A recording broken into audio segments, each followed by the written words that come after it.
Welcome to the Infinite Life podcast. I'm your host, Katische Haberfield. This podcast is a journey of discovery as we learn how the soul evolves over various incarnations to understand all about the complexities of being a human being who has to bravely navigate viewing life as a non-dualistic struggle between good and evil through consciousness-raising experiences that test our valor.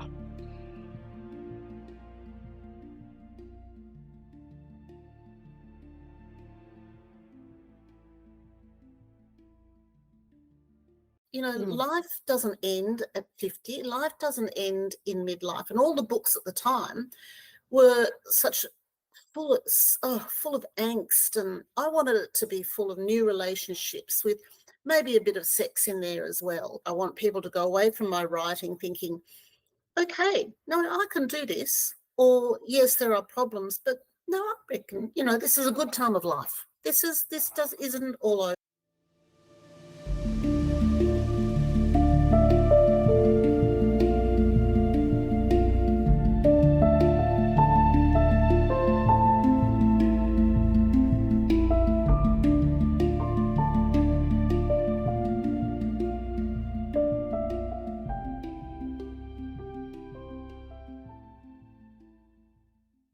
Welcome back to the Infinite Life podcast. You're here with me, Katische Haberfield, and I have a wonderful guest this week, and her name is Julie Holland. Julie has worked in many industries, from advertising to travel, education to public relations. She dabbles in painting and photography, writes inspirational verse, and is a prolific reader. Julie grew up in Melbourne and is the mother of 3 sons, now in their 30s, and grandmother to 3 active grandchildren. With her partner, Greg, Julie made a sea change to the beautiful Sunshine Coast in Queensland, where she writes, and due to life taking a different turn, now owns an art and homeware store, Hearts and Minds Art, in Noosa. She's a chapter book and several children's books published, but contemporary women's fiction is her love. Her first novel, That Summer in Nautilus Cove, and second novel, Hereafter, were published in 2021, with her third and fourth books due later this year. Her stories focus on mature women who are faced with life-changing choices, with emotions, family, and locations all playing important roles. Writing fulfills Julie's need for a creative outlet. Her stories are warm, humorous, and inclusive. Julie, welcome to the podcast. Good morning, Katische. Now, both Julie and I have the pleasure of living in the best state in Australia, Queensland, although Julie originally wasn't from Queensland, I don't think, were you? I was born in Brisbane. Oh, you were born in Brisbane. Okay. Yeah, but my family moved to Melbourne when I was 4. So, moved back to the Sunshine Coast about 15 years ago. So most of the time, Victoria. Yeah, haven't lived overseas or anything. I was wondering if you were one of the many people who were the influx from Victoria during or after COVID, but no, you were here long before that. Yeah, before that. There've been a lot since then, haven't there? Yes, there's been a lot since. We're from the Sunshine State where it's beautiful and warm, except for this winter. Yes. And Victorians usually have to live with cold and rain, and it's very much like London, isn't it? Yes, absolutely. And so the reason that I'm bringing that up is because you are an author, and I didn't realise that you'd written some children's books as well. But what I came across is your books for grown-ups, so to speak, and the themes that you talk about, sea changes and life changes, and changes that we need to understand and work through privately, publicly, in the middle of our life. Now, I define the middle of the life as 40s, 50s, 60s. So when I read your books, that seemed to be the age group that they appealed to. Is that who you see when you write in your mind? Yeah, my target audience really is mainly females for some reason, although I have had a lot of feedback from men who love my books, my stories. 40 plus, pretty well. Yeah. Yes, yeah. 40 plus. Some people say, I'll give this to my daughter to read. And I thought, look, I'll be interested actually to hear the feedback from a younger person's perspective, being a 20-year-old. But the target audience is older, for sure. Yeah. Yeah. And what I noticed, and it'll be back to front, but because I got the filter on, I'll have to move back. But in all the promos, you can see the books, and we link to them You can buy them from Julie's website, I think, can't you? Yeah. Hearts Or and Minds Amazon. Arts or Amazon. And I'll have all the links in the show notes. Thank you. So the two books that you've got here, one is based in Nautilus Cove, which is Noosa, basically, where your shop is. And the other one is based in Melbourne. And what I was wanting to understand is where the inspiration came from. Is it based on things that you were going through in your own life that then inspired you to write these novels? Because they're two very distinct situations about what could happen midlife. One is about a sea change and basically characters who come to Noosa, which you call Nautilus Cove, to help a sister out in a shop. And when I started reading this, having just met you, because I walked in at Christmas time with my mother and my sister and my niece, and I came up to the counter and bought these copies from you. And as soon as I read them, I was like, well, I wonder if she's writing about her real life, or if this was just inspired from your own sea change or other people's sea change, or just an idea that came to you. I've always loved writing. So no matter what it is, children's books or anything, I've always loved it. Then I gave it a big gap in my life to do other things, raise kids and whatnot. Then when I came back to it writing inspirational verse, and with the thought behind, well, I'd rather do a novel. How hard can it be? You just expand. Yeah. Doesn't work like that. And because of the response I got from my inspirational verse, really positive feedback, mainly from that target audience of 40 plus, I thought, gee, this is a segment of people, including myself, that really needs some kind of pat on the back, or just to say it's going to be all right. Life doesn't end at 50. Life doesn't end in midlife. And all the books at the time were such full of angst, and I wanted it to be full of new relationships with maybe a bit of sex in there as well, just not ignoring the problems of that age and stage, being family, fortunes, location of where to live, whether you're by choice or whether you're forced to do that. And I just wanted to wheedle through a story really of a woman who has to confront that, but to have it with a really positive note. I want people to go away from my writing thinking, okay, no, I can do this, or yes, there are problems, but no, I reckon, this is a good time of life. Isn't all over. It isn't all over. So then I took that sort of want in my writing, in my creative space, to expand on that and find a character. I couldn't help put in bits of myself, bits of people I know. Nobody is clearly one person. I just wouldn't do that. Don't want to get sued for one thing, but I don't want friends to think that I'm criticising them or that I moved on because of something that they've done or anything like that. So my characters are a little bit of a nice mix, a bit of a porridge of lots of people I know or don't know. I'm sure there's plenty of readers, though, that have asked you if the hunky artist is real. Yes. Is that Greg? They're all wandering around Hastings Street going, Yes. where is he? Where is he? Where is he? There's certainly personality traits from Greg. Yeah.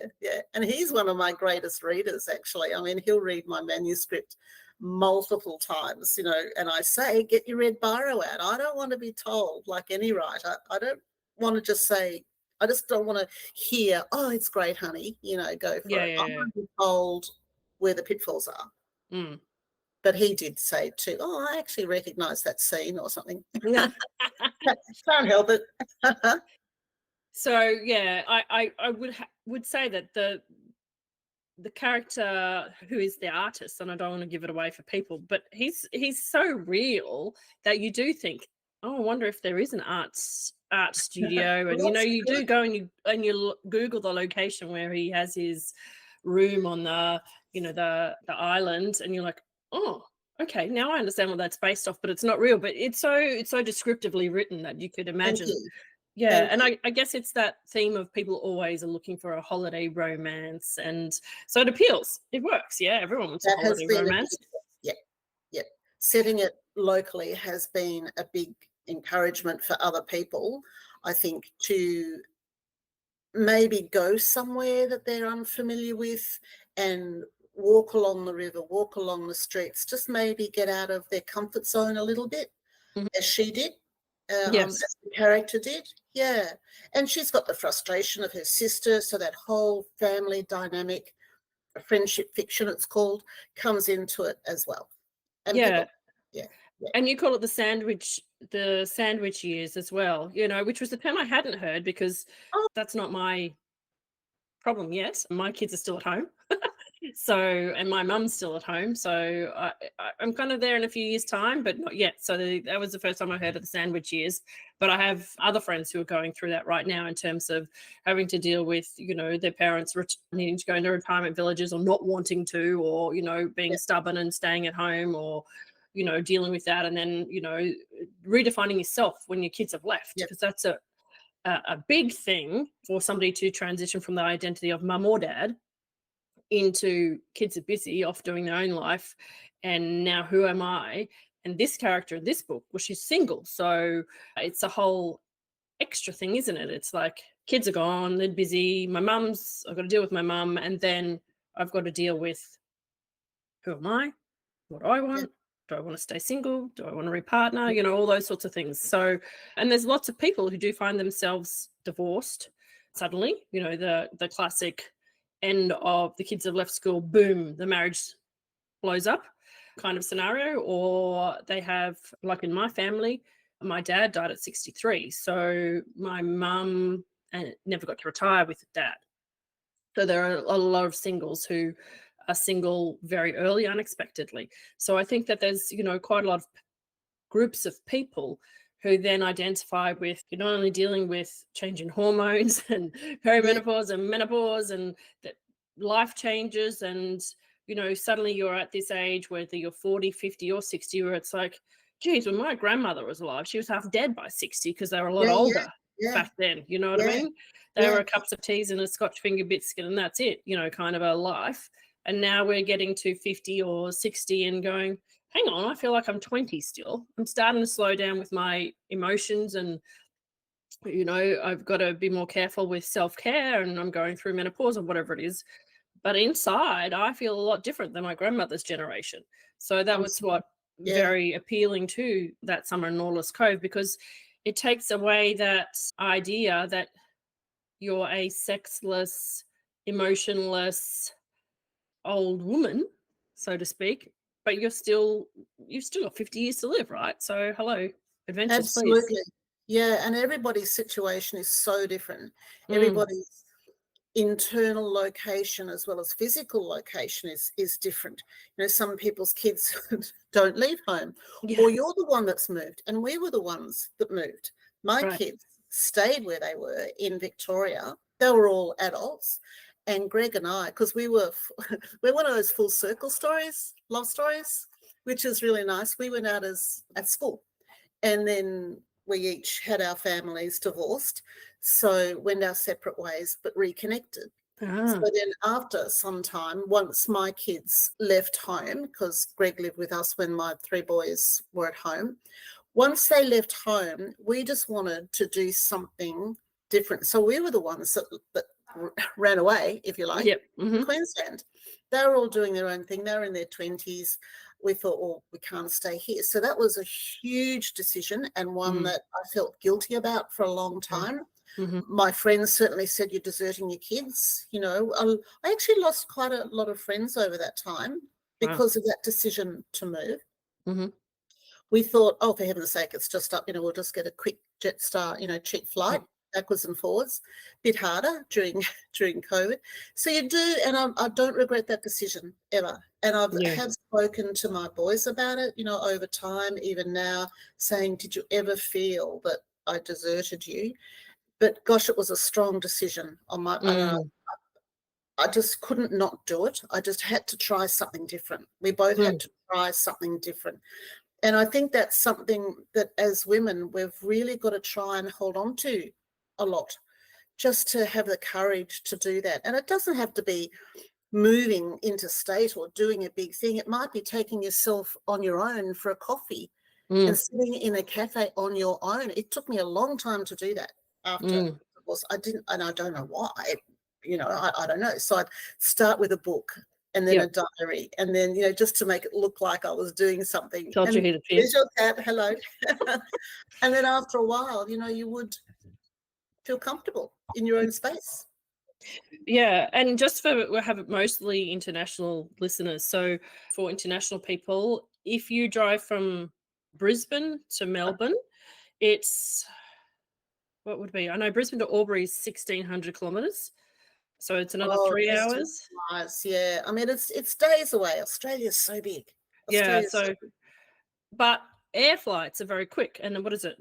Yeah, 2.5 hours. 2.5 hours to Melbourne. Okay, so that's what we mean by when we say you can jump on a plane, because you wouldn't drive it because you're going through 3 states to get there, but it's a quick flight. So the being 2 states away is part of that whole decision about, are you deserting? So that's very interesting. My sister lives in New South Wales, so that's not a thing for my mum. She's decided to stay here. She's always been here. Although she was born in New South Wales, moved here and then has stayed here. Whereas us kids moved away and came back, and moved away and came back, and my sister stayed away. So she doesn't have that experience like you do, where she felt like she was deserting, because she's been the one that's just always been here and always been in. Sorry, Max is always been in the same house. So it is a big decision, and that whole friendship thing, just like as a young person who gets a career and you change friends from your uni days, or you change friends from high school days.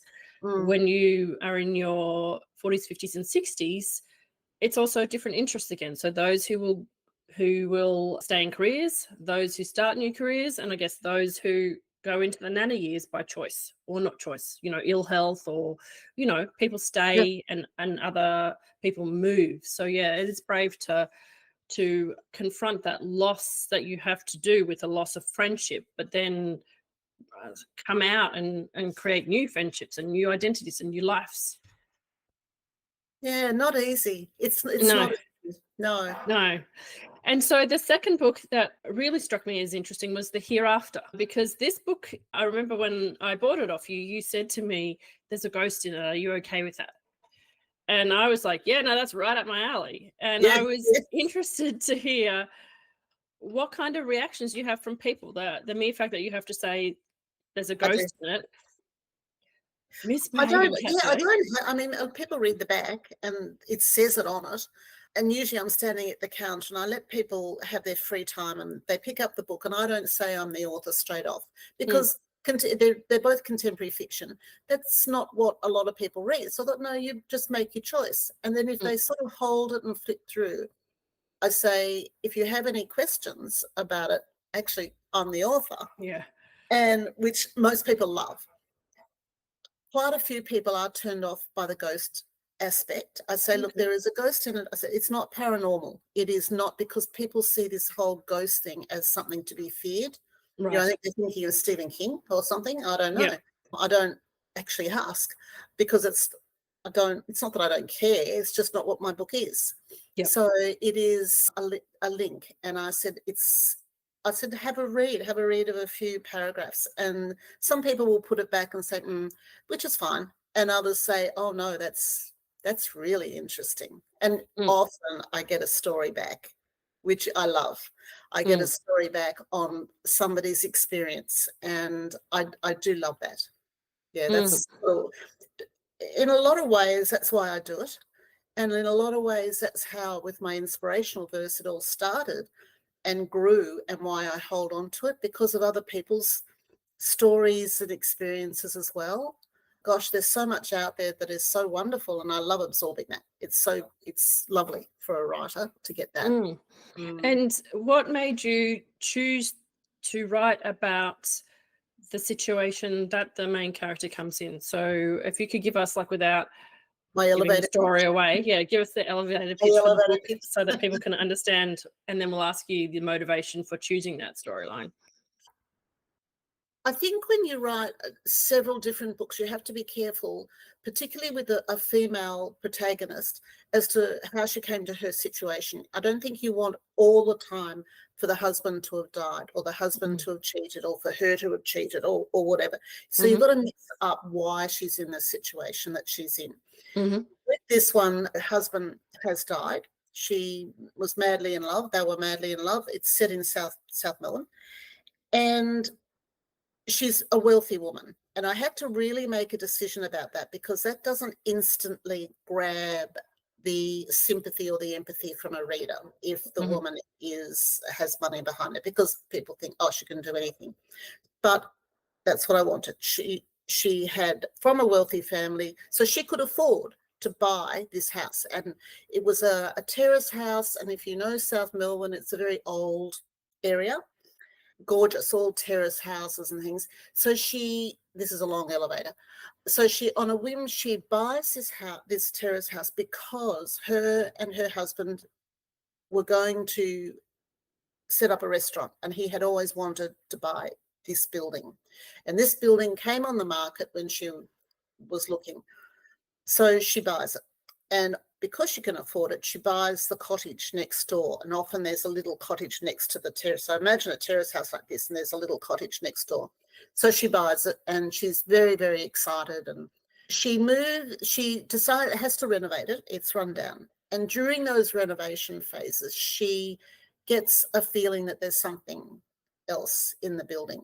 And it comes to pass that there is a ghost in the building that has not passed over, because he has a message for her. And I wanted to write about, I had to have a ghost somewhere in one of my books. How do you describe it? I'm just drawn to that whole, I'm just drawn to that possibility and, well, in my mind, certainty of all of that. And I had to write about it. So I wanted him not to be the focus of the story, because he does go, but he had to have a reason. He had to have a reason to be there. And he had stories about her husband that she did not know. He was a very good friend of her husband's. So it's just that her finding out about him, being confronted by him during the renovations, meanwhile meeting the love interest next door. And the lady next door is fully sympathetic to her. She's very open. She starts to see these signs, being the feathers and the coins and all of those sort of triggers. And that's where the story takes her. So it's really investigating, I think, whether you have something from that kind of exposure, which I've had. And I wanted to get it down, and I wanted to put it into a beginning, middle and end scenario, and end up with Hereafter. And the title, meaning here, now, the hereafter, as well as here and now, after what you've been through. So you've been through loss, you've been through grief, you've been through finding out about your ex-husband, but you're here now. So moving forward, it's the hereafter. And once again, that's sort of the message of, there's a lot of life to live, no matter what. Yeah, it's not a one-dimensional story. There's so many different elements about her journey, both with her husband, the death, the friend, and, a potential new love, and being an empowered woman. So there's a little bit of everything in there for everyone. But are you willing to tell us a little bit about your experience and how it is that you knew to write about the signs and the experiences that she would feel? I've always been open to the afterlife, and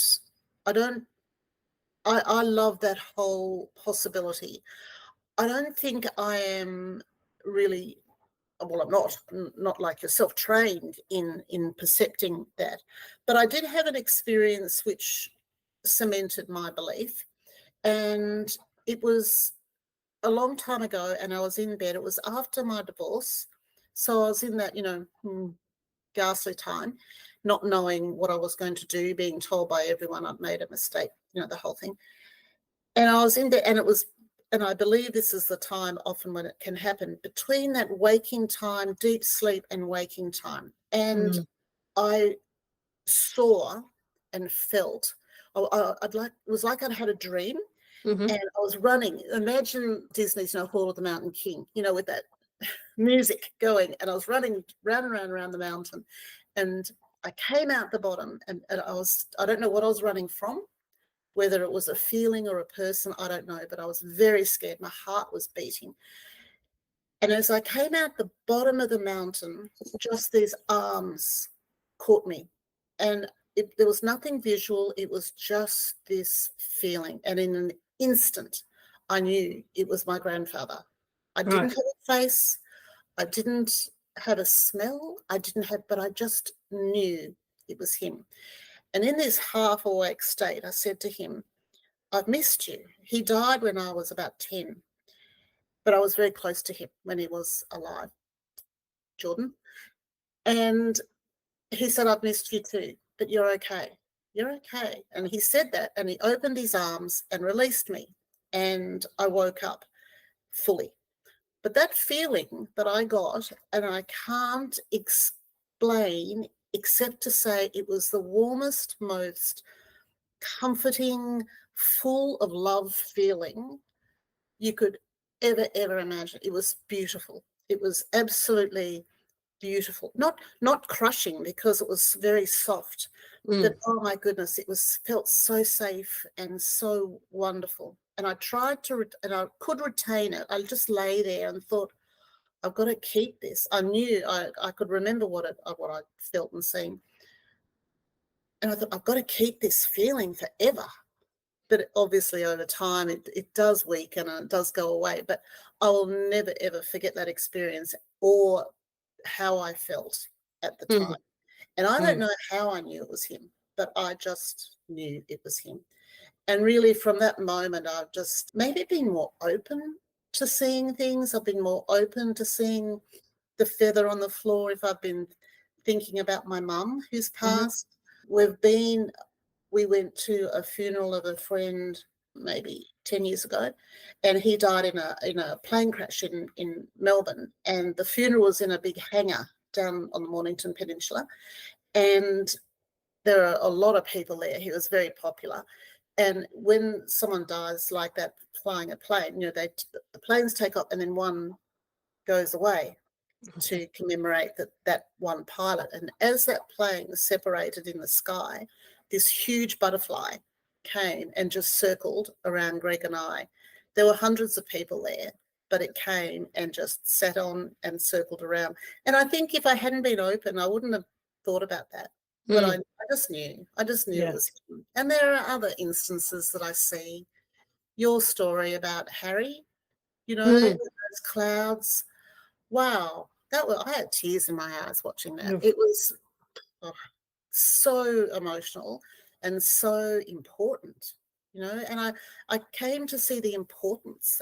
I think that's probably a good word, of sharing that and just drip feeding it in a story. So that's another reason why I did the painting that her friend, or she does, just inserting those little treasures. I just like to just hint that is, so someone can read the book and think, oh, actually, maybe there is something to that, whatever that I saw or felt. Then you can just say, maybe there is. I think it's a very gentle way to introduce the topic, because I think that I was watching, because my kids are away at the moment. God, wrong way around. Tyler Henry, I don't know if you know him. He's a medium in America. He's called the Hollywood Medium. Anyway, he was really, really young. He was 10 when he started realizing he could communicate with spirits from the afterlife. And whenever I listen to those messages that he brings through, the whole point of it doesn't matter who it is or who died or who the person is receiving the message, is to know that you're not alone. Yes. That we all experience regrets from relationships. Nobody has a perfect relationship, be it with their mother, their father, their brother, or an aunt or a school teacher or whatever it is. Everybody says something and does something that they regret or is nasty. Like, we're not perfect. We're good and bad. We have negative emotions and positive emotions. We treat people nicely, we treat them not nicely. And all of the messages that I've ever seen through a medium is the chance for the spirit to communicate anything that they didn't get to say, regrets, information that they think is important. And then it gives the person who's receiving the message a huge ability to release the burden, release their own emotions, give themselves permission to grieve, to finish that grieving, and to know that everything is going to be okay. It's, I guess, when we're in our midlife and we're starting to have people die around us that aren't just our grandparents, you know, people your own age die who are young in your own mind, 40s, 50s, and 60s, you know, it's that confrontation of, oh my God, I'm going to die at some stage. And then you have to come to face with your own mortality. And then you have to come to face with, have I lived my life the way I wanted to live? And if, with my experience with being able to communicate to spirits and ghosts, it's about what holds us back. That is what we most regret at the end. And being able to process and be conscious of what is holding us back, what we regret, what we feel so guilty about, what we're angry about, you know, all of our emotions. We can release that burden so we can finish our life or continue our life fully, so that we don't be that person that comes to being on their last moment full of regret. And I think it's very powerful that people can use fiction as a way to just slowly confront that, because that's what this story is about as well, is about regret and things unsaid and information. And every time I've seen or communicated with a spirit that wanted to communicate, it's about understanding what it is to be human and that you're never alone. And I think that's in midlife, because everything changes so much, you do feel alone a lot. And we've come through a very isolating time with COVID and lockdown. And if you don't communicate with other people what you're going through, or don't have anyone to communicate, then you can feel isolated and alone. And that can reduce your capacity to live fully. Yes, yeah. And I think the writing is that creative outlet where I find that, rather than probably ring somebody and talk about it. I'm probably more likely just to write it. Yeah, to process it through writing. Yeah. And that's beautiful. And do you have more books in the works? I do. I have two more. Two, okay. Two more. Yeah, one's finished and one's these books were self-published. Yep. I did get to the end. I did have an agent and go down that path, and did get near the end with HarperCollins with one, but then they knocked it back in the end. So I just thought, well, I'll do it myself. So I did. Once again, how hard can it be? Very hard. Very hard. Huge learning curve. But the 3 books are out and I'm very happy with them. So the one I've just finished is called Full Circle.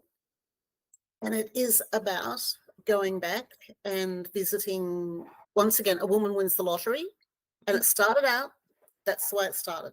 But as I got into the story and went along, I realised that's not the point of the story. So that part of her is diluted somewhat. And I just decided to put it a little bit of Greg and my story, that full circle thing. And she goes back to her childhood town where her dad is not well. So pretty well mirroring what you were just saying about they have a very feisty relationship, regrets that she and her dad didn't get on better, finds out secrets of his life while she's there. So it's that whole finding yourself again, questioning your past life again. So that book called Full Circle is doing the rounds of agents at the moment. If I don't get a positive response, I'll darn well do it myself again. So, and it's getting to the pointy end of that, actually. And I'll probably just do it because I'm impatient and I want to get it done.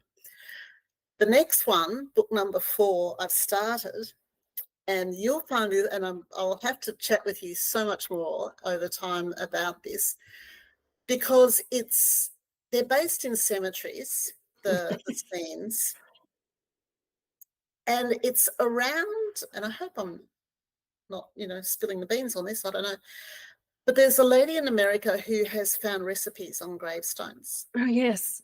Yeah? I've seen one post on that, yes. Yeah, and the first post I thought, that is wow, what a lovely idea. Yeah.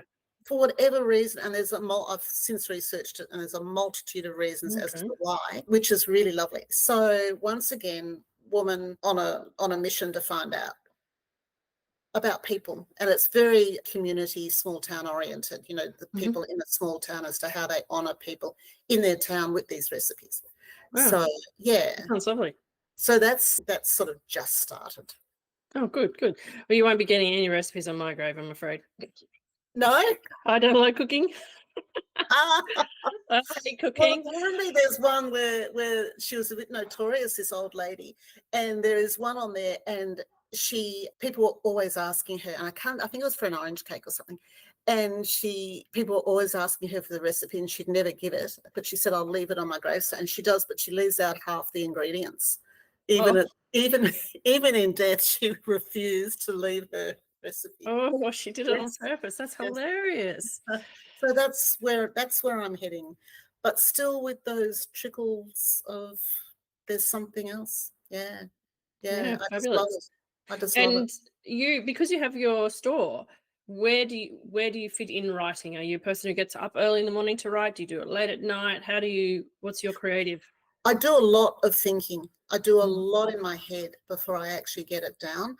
They say that you're either a pantser or a prancer. I'm just a pantser. I just, go by the skin of my teeth, really, with the plot lines, and then I go back and redo it all. I just write everything down. I think a lot.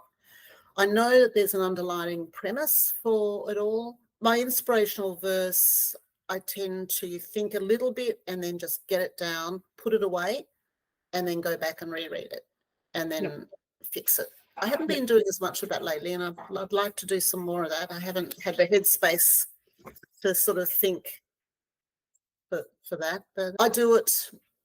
I have 3 days off, so Greg on his 3 days off plays golf and I write. Okay, fair enough. Or think about it, or get it down, or reread, or I try not to. I used to go down that whole rabbit hole of other authors and what they're doing and all of that, but it became a bit overwhelming, and I became a bit depressed by it all, to be honest, because a lot of it wasn't how I operated, and I started to doubt myself and started to doubt if that was what I was supposed to be doing. And I just thought, not helping myself here. I really need to just do my own thing and see where it goes. And do you find that the process of writing these books has helped you process your own life? Yes. Yeah, nice question. Yes, I think so, because if I didn't, I always think, and I used to say this to my kids, if you don't know, look at the flip side. If you don't do this, what's the flip side? And that's what we thought when we thought, okay, if we don't make a sea change, what's the flip side? We stay where we are, we keep doing what we do. And it's the same with my writing. If I don't do this, what will I do? And I know I've got the shop, but that's really nice, because it's a very creative space, and people walk in and say, oh, this shop feels nice, like it has a nice feel to it, which is the greatest compliment. But if I don't write, I do feel a bit of a gap. I need to do it. Is there any advice that you'd have, a tip for other midlife people who've never picked up a pen to write, that want to? Just start. And it doesn't matter what it is. I believe in, I actually don't journal so far as I don't write in a journal every day like you're supposed to. And Elizabeth Gilbert up behind me probably is dying on the bookshelf that I don't. But I will. I don't think it could be. I hate journaling. Keep a lot in their heads, but write something, a sentence, a description of, if you're sitting in a coffee shop, a description of the lady over there, a feeling, a smell, because you'll use it. You'll use it later on, and it gets it on paper. If it's a worry or an angst, get it down. It sort of transfers that feeling a lot if you can just write it down. And it doesn't have to be good. Dot points. And then you'll start to expand those dot points. And then you'll start to do paragraphs. And then you'll start to learn more about the crafting. You have to start somewhere. But as I don't know who said, I think it was Stephen King, said, you can't edit a blank page. Yeah, exactly. Yeah. So just start. It doesn't matter. And it also depends what you want to do it for. Do you want to do it for publication? Do you want to do it for your own little book that you're going to self-publish to give to family? Are you wanting to rule the world? Look at why you want to write and what you want to write. I think that's really important. Yeah, exactly. Yeah. Well, we wish you very good luck with the publishers, and agree totally. Just do it yourself if it's not their thing. A publisher can come along in the future and republish your books under their brand if they want to. But yeah, you got to get it out in the world. There's plenty of people who've done their own thing, and then a publisher's taken on and republished it. Also, you have a Facebook page, which is just facebook.com/Julie Holland author.